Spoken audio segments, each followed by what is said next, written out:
I'm Matt Corser from the Strengthening and Sustaining Ohio Suicide Prevention Coalition's initiative. Welcome to Segment 6 of our CRA training series. Today we will focus on selecting and engaging your key informants. There's two parts to today's training. The first is deciding who to interview, and the second is engaging your selected key informants in the CRA process.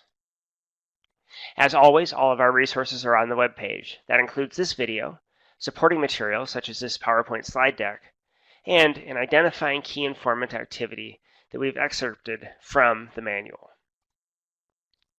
Let's start with a brief recap of key steps for conducting a community readiness assessment interview.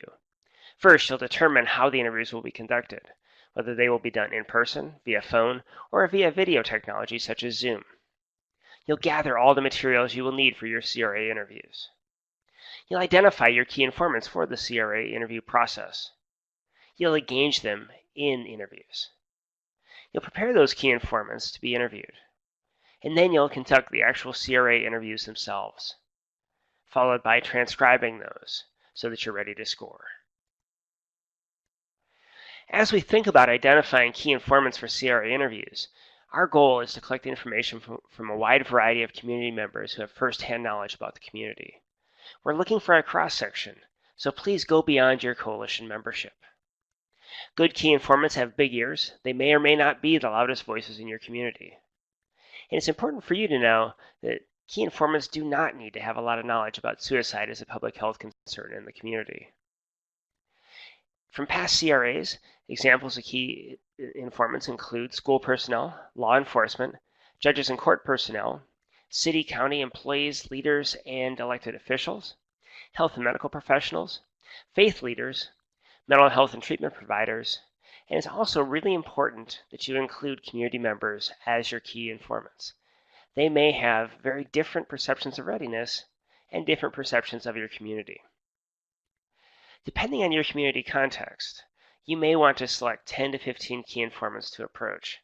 Our goal is to conduct between 6 and 10 CRA interviews on our problem of practice. Pages 20 to 23 in the Community Readiness Model Manual have a very helpful planning tool for identifying potential key informants. This activity will help you first identify sectors that should be represented as part of a CRA on comprehensive approaches to suicide using the CDC strategies. Next, you'll identify the types of key informants from each sector. Then you'll map, match, or brainstorm people to each of those sectors, as many as you can. And the key outcome from this activity is going to be a list of key informants to consider engaging. Once you have the list, the next step is to collect basic information about each potential key informant. That's going to include their organizational affiliation and title, phone numbers, and email addresses. We recommend you organize the information into a table for easy reference. But definitely customize that table so it's going to work for you and your coalition. You can make it in Microsoft Word, in Excel, you can make it a Google Doc. And include columns and fields that help you and your coalition manage the engagement process. You may want to include a column on who from your coalition knows the potential key informant. You may also want to include a column for the dates that you approach that key informant. Please feel free to build this table in a way that's going to help you manage the process. Let's talk next about engaging key informants in your CRA process. Here's what you're asking your key informants to do. You want them to spend an hour, sometimes longer depending on how long they talk, with you completing a structured interview process. You want them to share their knowledge of the community, their experiences, and their attitudes with you. How you make the ask of your potential key informants is critically important to engaging them in the interview process. As you prepare to begin contacting and engaging your potential key informants, consider these 4 basic elements. First, who should make the ask? Second, how should the ask be made? Third, what should be shared as part of the ask? And fourth, how should you follow up after the ask? Let's start with who should make the ask. It's important to know that there are no hard and fast rules here. You and your coalition know your community best. It may be that one person in your coalition can lead the process of making the ask for all of your potential key informants. But it may also be the case that this is a good opportunity for you to engage a cross-section of your coalition's membership.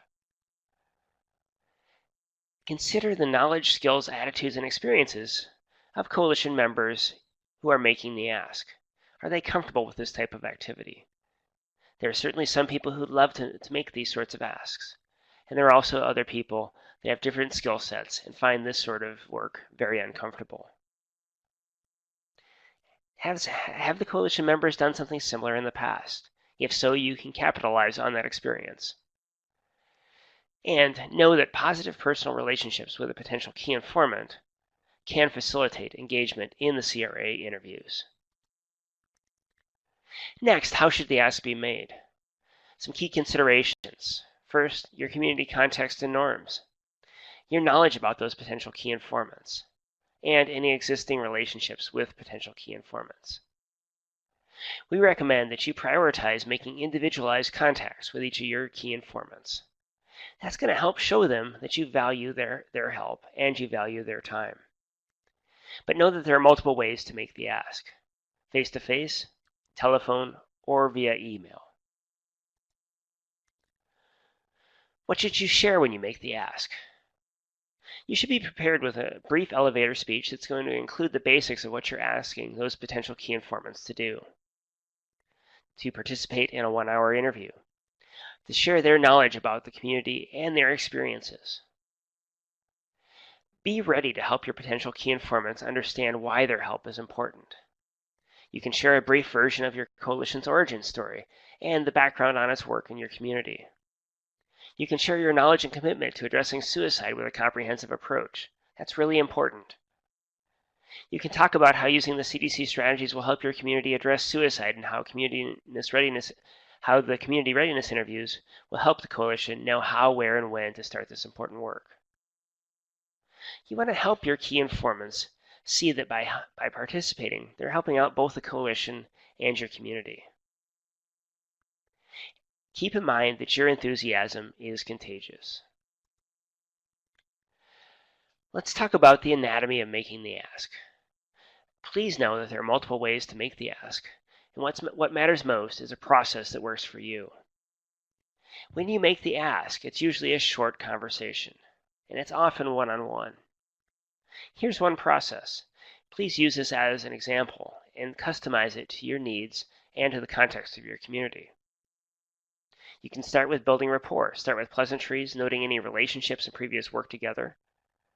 You can then make a transition and start the conversation about what you're asking of the potential key informant.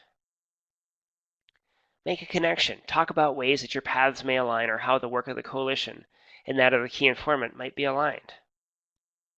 You want to create a value proposition, talking about why this process is important to your coalition, why it's important to the community, and how it's a great starting point that you really need their help with. You'll want to explain what you need the key informant to do. You can ask them to help with your CRA process by participating in an interview. And you'll want to be ready to answer any basic questions they may have about the community readiness assessment process. Tailor that ask and the process you use to what you know about each key informant. In practice, this is key. You can you can role play this and have other coalition members serve as potential key informants. There are key things to remember here. The first is you're just talking to another member of your community, and the worst outcome you'll receive is a no. But remember also that it's all about relationships, and even if that potential key informant isn't able to help you with the CRA, the connection you make might open the door for future possibilities with your coalition. Once again, the resources for this segment are on the web page, including the video, the PowerPoint slide deck, and the activity template.